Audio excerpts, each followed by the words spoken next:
बिस्मिल्लाहिर्रहमानिर्रहीम।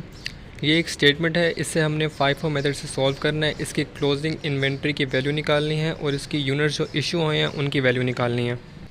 तो सबसे पहले ये करना है कि आपने सारी डेट्स जो है ना उनको एक सीक्वेंस में लिख लेना है और उसी कॉरेस्पॉन्डिंग डेट के आगे आपने लिख लेना है कि उस डेट को रिसीव हुआ है या इशू हुआ है।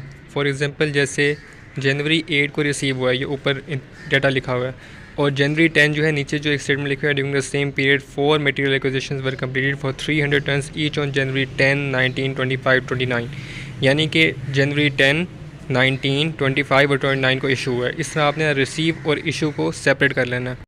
अब इस तरह आपने एक सोल्यूशन का फॉर्मेट बनाना है, जैसे मैं बनवा रहा हूँ।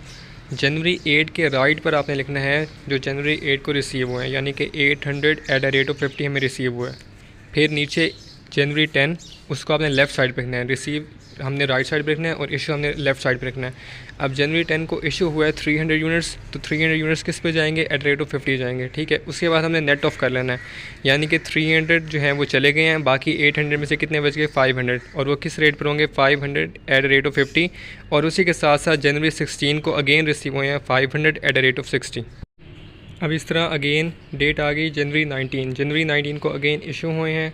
इशू कितने हुए हैं, 300, वो सेम अमाउंट रहेगी। स्टेटमेंट में लिखा हुआ है ना कि 300 इशू होंगे और डेट्स हैं 10, 19, 25, 29, यानी कि अब 19 अगेन इशू हैं 300 जाएंगे ऊपर वाली वैल्यू से। फर्स्ट इन फर्स्ट आउट का मतलब यह है कि पहले हम जो हमारे पास पहले आए हैं टन्स उनको पहले इशू करेंगे।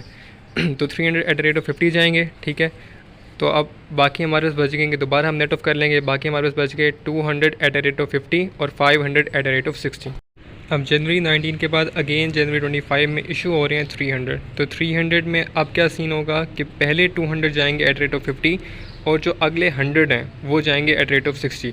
दोबारा नेट ऑफ करेंगे। अब ऊपर वाले 200 थे वो तो ख़त्म हो गए @50 वाले, और नीचे वाले 500 में से 100 निकल गए, बाकी 400 बच गए।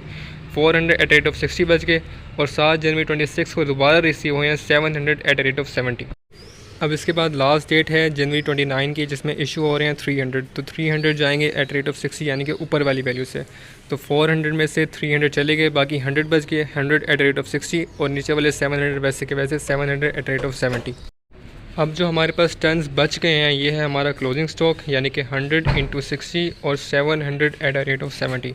जब इसे हम कैलकुलेट करेंगे, एडअप करेंगे, तो आंसर आ जाएगा 55,000, जो कि हमारी क्लोजिंग स्टॉक है। और इसी तरह जो कैलकुलेशन हमने लेफ़्ट साइड पे की थी ये सारी हमारी होगी कॉस्ट ऑफ इश्यूज़, ठीक है। जब इस सब को हम टोटल करेंगे ये आंसर आ जाएगा 64,000, जो कि हमारी आ गई कॉस्ट ऑफ इश्यूज़। तो क्लोजिंग स्टॉक हमारा FIFO मेथड से आ गया 55,000 और कॉस्ट ऑफ इश्यूज़ हमारे FIFO मेथड से आ गया 64,000।